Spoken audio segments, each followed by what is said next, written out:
buenas tardes, ¿qué tal? Bienvenidos a Espacio Abierto. Hoy vamos a hablar del pleno que tuvo lugar la semana pasada en el Congreso de los Diputados, donde se votaba un acuerdo entre España y Arabia Saudí de este tema y de las iniciativas que se van a llevar adelante. También vamos a hablar esta tarde con Juan Juncal, diputado del Partido Popular. Muy buenas tardes. Muy buenas tardes. El otro día, como comentaba, en el pleno de la semana pasada se votaba sobre el acuerdo entre el Reino de España y el Reino de Arabia Saudí sobre la protección mutua de información clasificada en el ámbito de defensa. ¿En qué consistía exactamente este acuerdo? Bueno, su texto lo dice claramente, ¿no? Es decir, en los convenios, contratos, acuerdos bilaterales que pueda haber entre el Reino de España y Arabia Saudí, pues tener la cláusula de confidencialidad, ¿no? Pensemos, bueno, pues de lo que vamos a hablar o de lo que se está hablando durante ya cierto tiempo, de que hay unas negociaciones que están muy maduras y pendientes bueno, pues de rematar, de la venta por parte de la empresa pública Navantia, es decir, el Reino de España, pues al Reino de Arabia Saudí, de un tipo de unidades militares, concretamente corbetas, para la Armada Saudí. Claro, una cosa elemental es que si yo, bueno, pues la fuerza militar tiene unas características, lo que no me voy a exponer es a que mañana pues salga publicado en la prensa los datos y características de esas unidades, ¿no? Sean navales, aéreas o terrestres, pues más allá de lo que puedan ser unas características generales, pero indudablemente hay que proteger ese tipo de acuerdos, es lo habitual, no solamente ya en el ámbito militar, sino incluso en el civil, pues porque hay que proteger la tecnología o las características desarrolladas por la empresa. Entonces esto era un trámite, ¿no? Era un trámite distinto pero complementario indudablemente del acuerdo de compraventa o de fabricación de ciertas unidades militares. Y la sorpresa pues es eso, ¿no? que iba un lote de acuerdos internacionales y que bueno, pues Podemos se desmarcó en ese y en otro por el tema de la entrada de un país centroeuropeo en la OTAN. Es decir, que fue curioso, es decir, que no hubo pegas en los demás, se aprobaron todos por unanimidad, pero justamente en este, pues por críticas hacia el gobierno de Arabia Saudí, bueno, del Reino de Arabia Saudí, bueno, mire, bastante nos llega, yo creo que con la situación que tenemos en España para seguir trabajando y poder salir de la crisis y seguir avanzando y recuperando puestos de trabajo, y por lo tanto como para poner pegas en un tema que indudablemente pues va a repercutir, y más concretamente pues en la zona de Ferrol y la zona de Cádiz, vamos, donde se ubican las factorías de Navantia, pues que podían poner en dificultad pues ese convenio, ¿no? Ese acuerdo. ¿Por qué cree que en este caso Podemos votó en contra, entonces? Bueno, es un problema ideológico, es decir, el problema de Podemos no es un problema o un problema político, porque claro, es decir, Arabia Saudí, digamos, bueno, pues la tienen demonizada, pero hacen negocios con Irán, ¿no? Ellos, vamos, o su es grupo. Lo que comentaban, ellos decían que eran cosas oscuras, se trataban cosas con bueno, agentes oscuros, y después usted incluso, decía que las cosas oscuras... Incluso críticas pues a la gestión del rey, ¿no? Es decir, yo creo que eso es una cosa de interés nacional, es decir, que tenía que estar por encima de las ideologías políticas. Bueno, pues es un tema que beneficia claramente a una industria española en una situación, además, la empresa pública Navantia, pues una situación pues por la evolución, y podemos meternos en las causas. Ha estado sin carga de trabajo y por lo tanto en una situación precaria, lo que ha supuesto de pérdidas por esa falta de carga de trabajo en el sector naval, en las industrias auxiliares, porque en Navantia el gobierno no ha hecho perdón, a lo largo de estos años pues no ha hecho ninguna regulación de empleo, es decir, lo ha soportado la industria auxiliar, y que ahora que hay oportunidades de empezar a mover otra vez el sector, pues encontrarnos con esto es tener una falta de sentido del interés nacional. Pero bueno, por otra parte, yo eso en parte lo comprendo, porque yo tengo muy claro que la política de Podemos es derribar el sistema, y por lo tanto todo lo que sea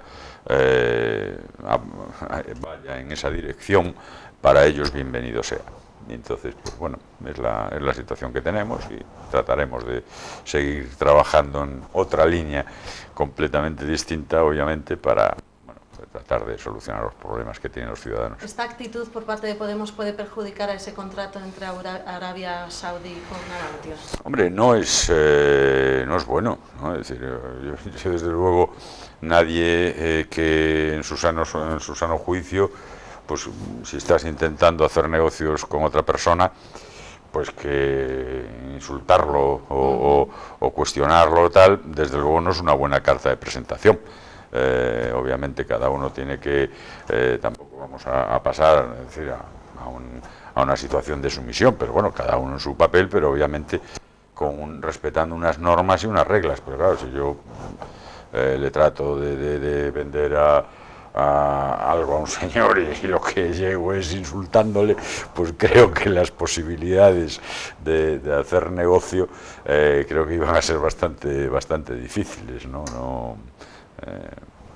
Un contrato de corbetas en relación a Arabia Saudí, ¿en qué se trata exactamente? Pues estamos hablando de el proyecto serían 5 unidades militares, por un importe de 2.000 millones de... Estamos hablando de un tema importante, y probablemente no.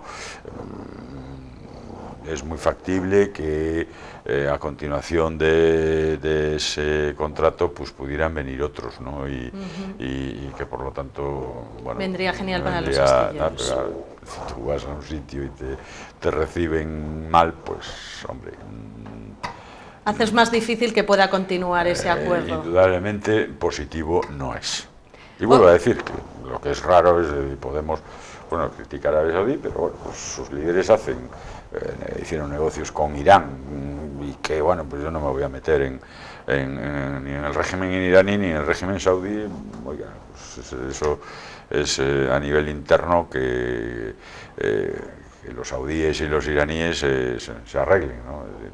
Pero en este caso yo, vamos, por conseguir trabajo para los ciudadanos españoles, pues yo creo que no podemos andar con esos temas, que además, por otra parte, vuelvo a insistir, es un tema político de la obsesión que tienen unos señores y una determinada posición ideológica.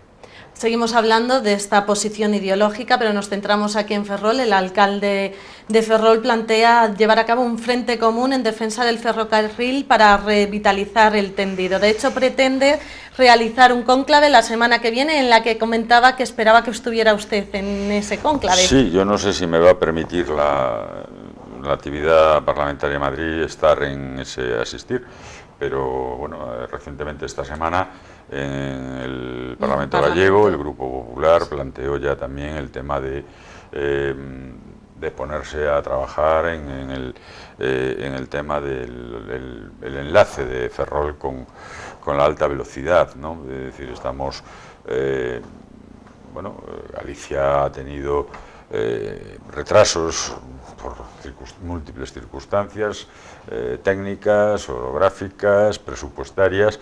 Bueno, pues nos incorporamos cuando nos incorporaremos a la alta velocidad. Parece que ahora está, bueno, pues encauzada de forma definitiva. El gobierno de Mariano Rajoy, con Ana Pastor a la cabeza de ministra de Fomento, bueno, hizo avances importantes, ¿no? ¿Podemos ser entonces optimistas? A ver, hay que solucionar, es decir, una vez solucionada y realizada la alta velocidad, la conexión de alta velocidad, hay dos, que por cuestiones orográficas y de trazado, hay dos ciudades importantes, como son Lugo y Ferrol, a las que hay que dar una solución, y es lo que queda pendiente, ¿no? Es decir, dentro de lo que es la alta velocidad, Madrid, Vigo, Coruña, el eixo atlántico, la Coruña-Vigo, ya está en funcionamiento, pero obviamente hay que conectar a través de Orense con Madrid. Entonces, una vez que tenemos la alta velocidad ya con la meseta abierta y funcionando, pues hay que solucionar el problema de Lugo y Ferrol, y por lo tanto en eso se va a empezar a trabajar, o se ha empezado a trabajar, pero no podemos ser digamos ignorantes, en el sentido de que hombre, la orografía, el trazado y el coste y la situación económica, es decir, no estamos, aunque se está mejorando y avanzando de forma importante, recuperando empleo y demás, pero los datos económicos son los datos económicos, es la realidad, ¿no? Es decir, la situación, estamos con presupuestos prorrogados, seguimos con déficit, hay que combatir ese déficit presupuestario porque es clave para generar confianza y por lo tanto que España, el Reino de España, tenga confianza internacional, tenga confianza crediticia, etcétera, etcétera, y por lo tanto, bueno, no es una etapa, desde luego, la que los próximos años, pues una situación de bonanza presupuestaria, pues como hubo en la década de los años 2000 hasta el 2008, que ya fue cuando empezó la crisis, aunque se negó, pero que ya estábamos con cifras que se estaba viendo, que estaba disminuyendo, incrementándose de forma muy acelerada la destrucción de empleo, y que por lo tanto una situación de déficit es complicada. En fin, a modo de anécdota, ayer liquidamos los presupuestos del 13 y del 14, que fue un tema que llevé yo, y claro, tenemos en el 13 que de imprevistos, ¿no? En esa política de contención del gasto, pues bueno, pues el gasto se disparó y siguió, pero en imprevistos, el tema del FLA, el Fondo de Apoyo a las Autonomías, de Liquidez Autonómico, el FROP, el pago a proveedores, pues y otras minudencias, pues nos cayeron 45.000 millones de euros que no se contaba, ¿no? A lo cual, pues bueno, pues estamos en esas magnitudes, ¿no? Es decir, no estamos saliendo completamente aún de la crisis. 45.000 millones, pues métele a un presupuesto, pues es un 10% del presupuesto, ¿no? de gastos, ¿no? Aproximadamente, que nos movemos en los 420.000 millones de euros. Bueno, pues tenemos desajustes y después tuvimos, bueno, pues más problemas. El tema bancario pues fue a mayores, el tema del déficit tarifario del sector eléctrico, que eran 30.000 millones, que estaban ahí, bueno, en el limbo, y que había que reconocer. En fin, la situación económica la conoce todo el mundo, se va avanzando, se va generando empleo todos los meses, pero que indudablemente aún falta como para, no, vuelvo a insistir, no puede haber la alegría presupuestaria pues que había, pues eso, en los años a partir del año 2000, que bueno, la situación económica pues bueno, tuvo un avance importante, y que estábamos peleándonos entre comillas, los políticos, pues en cada año de presupuesto, pues hay que meter esto, es decir, que había una carrera por incluir temas, pues bueno, pues porque había abundancia y se podía. Hoy lo que estamos es precisamente con abundancia de temas, pero sin dinero. Efectivamente, sigue habiendo necesidades, y bueno, y ahí está la crítica la crítica de la oposición, ¿no? En el sentido que el Partido Popular, los recortes y tal, ellos no son recortes, oiga, yo es que lo que no me puedo es gastar lo que no tengo. Es decir, no podemos seguir. Está claro que si yo ingreso 1.000 todos los años y gasto 1.400, pues no lo puedo hacer un año, lo puedo hacer 2, que me financio, etcétera, etcétera, pero si sigo esa tendencia indefinidamente, indudablemente acabo quebrado. Bueno, pues desde luego del Partido Popular somos lo suficientemente responsables como para decir, oye, mira, esto no puede ser, y es doloroso, y indudablemente pues no puedes atender a todo y tienes que atender de manera que todo vaya funcionando y recuperando la situación, pues una situación óptima. Podemos dar a entender entonces que estas mejoras del tren vamos a tener que esperar un poco para que se puedan llevar a cabo. Bueno, indudablemente no van a ser el ejercicio siguiente. O sea, estamos en el 17, en el 18. Habrá que, primero, como todo, primero hay que buscarle una solución. Indudablemente para Ferrol hay un problema que es la situación geográfica, el trazado actual. Entonces, el tema de Betanzos, que hay que hacer un bypass, todos esos condicionamientos técnicos hay que razonarlos, plasmarlos en un documento, analizarlos, ver su viabilidad, las dificultades urbanísticas también, porque aquí estamos hablando de tramos urbanos, semiurbanos, donde hay, no es Castilla, es decir, que ancha es Castilla, que dice el refrán, ¿no? Es decir, que tenemos terreno por delante y los pueblos están perfectamente localizados, con lo cual, el trazado aquí es muy complicado. Y después el tema de las rías, en fin, que tiene su... Entonces, habrá que hacer los estudios pertinentes, habrá que evaluar, pero que indudablemente, vuelvo a insistir, y lo anunció el presidente gallego en su discurso, ¿no? Es decir, una vez que en el 18 tendremos la conexión de Galicia con la meseta, con Madrid en AVE, pues queda solucionar Vigo-Ferrol, ¿no? Es decir, porque... Otro de los temas que va a tratar el alcalde, aprovechando que está en Madrid, se va a reunir con el Ministerio de Defensa y va a hablar de esa cesión de las parcelas en desuso. ¿Qué opina de este tema? Mire, yo, siendo alcalde, que ya van... el programa fue a principio de mandato en el 2004. En el 2004 yo firmé el primer contrato con Defensa, y que es básicamente, y que venía ya también un poco, no se partió de cero, había un trabajo realizado anteriormente por Xaime Bello, y porque ya incluso venía del convenio que en su momento hizo el Ayuntamiento de Ferrol con Defensa, por el cual Defensa cedió el antiguo Hospital de Marina para la universidad, pues se dedicó a la universidad. En esa cesión ya se reflejaba que en el momento que el Sánchez Aguilera dejara de tener uso militar, el Ayuntamiento procedería a su reparcelación. Es decir, ya estaba calificado en el plan general como suelo urbano, desafectado y urbano. Por lo tanto, ahí había que tal. Y yo creo que primero el acuerdo que firmé yo, que quiero recordar, no creo que me equivoque, que fue aprobado por unanimidad, no hubo rechazo. Me acuerdo que Xaime me decía que el acuerdo con Defensa justifica una legislatura, ¿no? Y quiero recordar que no hubo ningún voto en contra, que fue por unanimidad.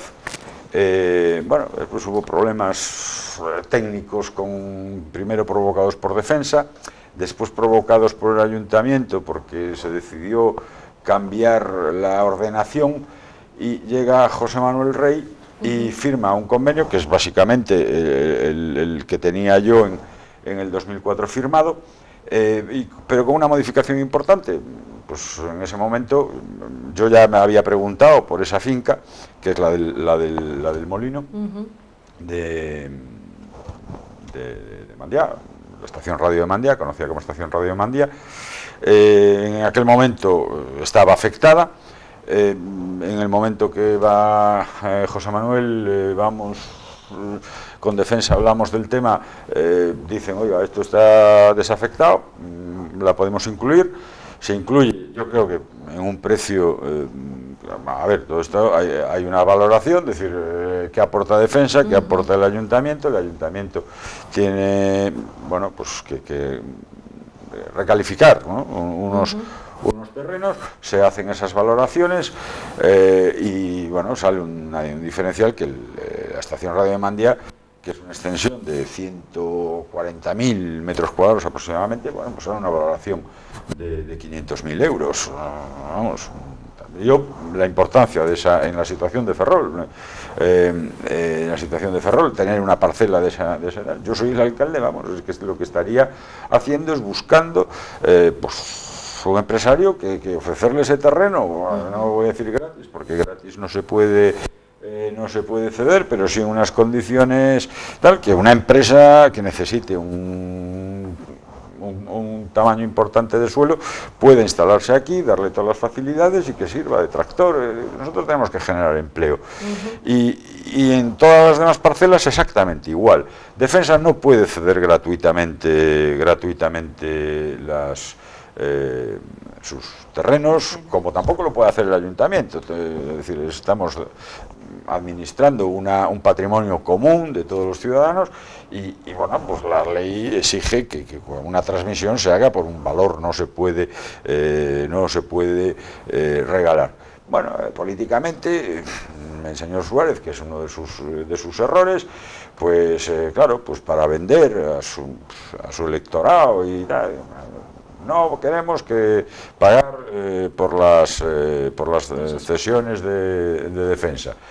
No queremos, no tenemos por qué pagar tasa de saneamiento. Bueno, pues, eso es otro tema que se va a tratar el próximo martes. Resulta que, primero, por el tema de defensa, pues había un convenio que lo ha dejado caducar. Es decir, a día de hoy, está entrevistándose esta mañana, pero vamos, tampoco no hay que ir a Madrid para enterarse del tema. Leyendo el documento, había un plazo mediante el cual el ayuntamiento tenía que hacer la aprobación definitiva de la reparcelación de Sánchez Aguilera, es decir, trazar las líneas, de decir, esto es lo que se mantiene en defensa, que son sus dueños, con una calificación urbanística determinada, y el resto pasa a propiedad municipal, pues también con sus características, y el resto de las propiedades, pues lo que tenían que estar buscando era a qué usos le damos y qué manera podemos aprovechar para la ciudad, para generar empleo, para mejorar los servicios, etcétera, etcétera, etcétera, en vez de haber perdido de nuevo y tener que volver a sentarse, porque el convenio en este momento está prescrito. No ha incumplido el ayuntamiento su parte, por parte del ayuntamiento, las condiciones que tenía que cumplir para tener la plena efectividad, y es lamentable, pues eso, que se hayan perdido otros años de empezar a poder materializar y poder empezar a trabajar en esa zona, bueno, en esa y en todas las parcelas que aporta defensa al ayuntamiento, y que podrían, bueno, pues tener su juego, ¿no? y aportar mejora de servicios, calidad de vida, y hasta empleo en la ciudad, que yo creo que es lo que nos hace falta. Pero bueno, es cuestión ideológica. Estos señores se piensan que porque lo digan ellos va a ser así, y con el tema de la tasa exactamente igual, ¿no? Eso es lo que le quería comentar. La semana que viene se va a llevar a cabo un pleno extraordinario en el que se va a tratar esa tasa de saneamiento y además de la situación económica que atraviesa Mafesa, a ver si se aprueba ese ejercicio del 2015. ¿Cómo ve usted la situación de Mafesa? Pues vamos a ver, el problema está en que el alcalde en campaña y otros grupos se dedican a decir, pues yo creo que sencillamente por un tema político, de decir que intentar evitar que el Partido Popular pudiese rentabilizar políticamente que empezaba a funcionar el saneamiento, pues la pega que le ponen o tales, no, es que la tasa, no hay que pagar tasa, no sé qué, oiga, mire, hay un servicio, pues hay que pagar una tasa, indudablemente, ¿no? Por parte del Partido Popular se hizo una tasa, empezó en el régimen, ya se sabía que tenía que ser escalonado porque había una parte de la ciudad que conectaba de forma inmediata y después las otras se irían incorporando sucesivamente, pero indudablemente hay que incorporar el personal, hay que incorporar una serie de tema de bombeo. En su momento se decidió que la estación depuradora fuera instalada en Prioriño, por lo tanto hubo que hacer una estación intermedia de bombeo para salvar los accidentes geográficos naturales, y tiene su coste. Bueno, llegó y y suprimió la tasa. Bueno, pues suprimió la tasa generando, vamos, que eso ya es a nivel de aquí, pues a nivel de política municipal, pues, la situación que genera en Emafesa, pues indudablemente es muy complicada. Pero claro, es que después él dice, no, bueno, suprimimos la tasa, pero curiosamente en los presupuestos de, vamos, yo el borrador que me pasaban mis compañeros, en el borrador de presupuestos del 17, resulta que va una indemnización o una partida que no se sabe en concepto de qué, de 2 millones y pico, que aproximadamente coincide o se parece casualmente mucho a las pérdidas que tiene Emafesa en el 2016. Entonces, ¿qué quiere decir? Que aquí ha habido, bueno, alguna irresponsabilidad por parte de alguien, y entonces resulta que ahora el ayuntamiento le tiene que pagar a Emafesa. Propone el alcalde, el grupo de gobierno, propone que el ayuntamiento le tiene que dar a Emafesa 2.400.000. Bueno, ¿estamos locos o qué es lo que pasa en ese tema, ¿no? Es decir, entonces lo que ha pasado es eso, es decir, a Emafesa se le ha privado del cobro de una tasa que la tiene que ejecutar, vamos, quien la impone es el ayuntamiento, en correspondencia con los costes que tiene ese servicio. Bueno, ahí se inventaron que si no funcionaba, que si funcionaba mal, no sé qué tal, pero el caso es que desde el ayuntamiento ya se plantea desde el gobierno una indemnización a Emafesa por 2.300.000, una transferencia, no sabemos en qué concepto, pero claro, si resulta que este equipo de gobierno pues incluye en los presupuestos una cantidad a una empresa que tiene el 51% del ayuntamiento, pero bueno, entonces nos pondríamos todos a la cola, ¿no?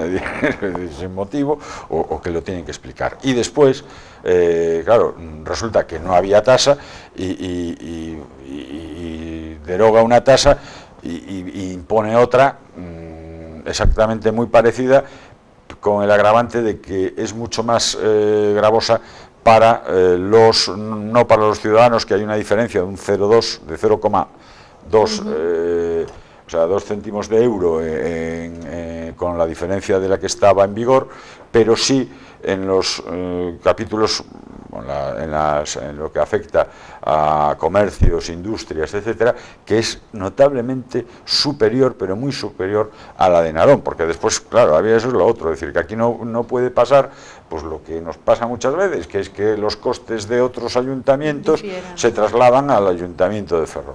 Me acuerdo de mi época, el tema de bomberos, el tema del agua, que también tuve mis guerras en ese sentido. Y claro, eso no puede ser, ¿no? Y además lo lógico sería decir, oiga, hay una tasa, si hay que recalcularla, porque efectivamente la tasa corresponde al coste del servicio que se presta. Puede haber un pequeño margen, bueno, pues porque hay que hacer ajustes y incluso un pequeño margen de beneficio, pero pequeño. En definitiva, no es la tasa no deja de ser, pues eso, valorar el servicio, cuánto cuesta el servicio y distribuirlo entre los usuarios, porque es el coste que tienen que asumir los que usan ese servicio. Ese es el concepto de la tasa. Bueno, pues habría que modificar, adecuar, porque indudablemente además estás en una situación de puesta en marcha, con lo cual, bueno, pues puede haber un cierto margen, hay que hacer reparaciones, hay que hacer ajustes, que todo el sistema de depuración entre, y a lo mejor eso, bueno, pues algunas obritas, hay que hacer algunas obras, hay que hacer algunos ajustes de personal, etcétera, etcétera, y a lo mejor hay que modificarla, pero lo que no se puede hacer es, no, la levanto y después impongo otra. Bueno, pues imponga otra, justifique por qué, pero claro, lo que no puede decir es no va a haber, el ciudadano de Ferrol no va a tener tasa cuando él está imponiendo una tasa y lo único que está haciendo es tratando de disfrazar su actuación política, su negligencia durante estos años, y digo negligencia porque ha provocado un daño importante a las arcas municipales. Es decir, primero pone Emafesa, claro, a Emafesa al suprimirle la recaudación de la tasa, los ingresos le han mermado, pero es que los gastos, porque tenía la encomienda de gestión, los ha tenido que mantener, y pues ahí está, 2 millones y medio de pérdidas en el ejercicio 16. Estamos en marzo del 17, es decir, es que el tema es importante, y después resulta, bueno, pues que lo vamos a pagar pagar todos los ciudadanos ferrolanos, lo hayan usado o no lo hayan usado, porque eso va al presupuesto. Entonces lo va a pagar el Ayuntamiento de Ferrol. Mientras que de la otra manera, bueno, pues cada ciudadano, el que hubiese, en la medida en que hubiese usado ese servicio, pues lo hubiese aportado, hubiese hecho su aportación. Aquí no, se socializan las pérdidas y lo va a asumir todo el Ayuntamiento de Ferrol, independientemente en la proporción que haya usado el servicio de saneamiento. Juan Juncal, muchísimas gracias por mantenernos informados de todo aquello que va pasando en el Congreso de los Diputados y explicarnos muy bien la situación que nos encontramos aquí en Ferrol y a ver lo que pasa. Muchísimas gracias. Solamente decir, el tema también de la plaza de armas de peatonalización es un auténtico disparate. Eso tendremos otra tarde para que venga y nos comente. Luego es tremendo, no podíamos estar en peores manos, es tremendo. Otro tema que tendremos que tratar la próxima vez. Muchas gracias. Y muchas gracias a ustedes. Ya saben que nos pueden seguir en nuestra página web, que les recuerdo, www.tvferrol.es, o si lo prefieren a través del canal a la carta de YouTube. Que tengan una muy buena tarde y buen fin de semana.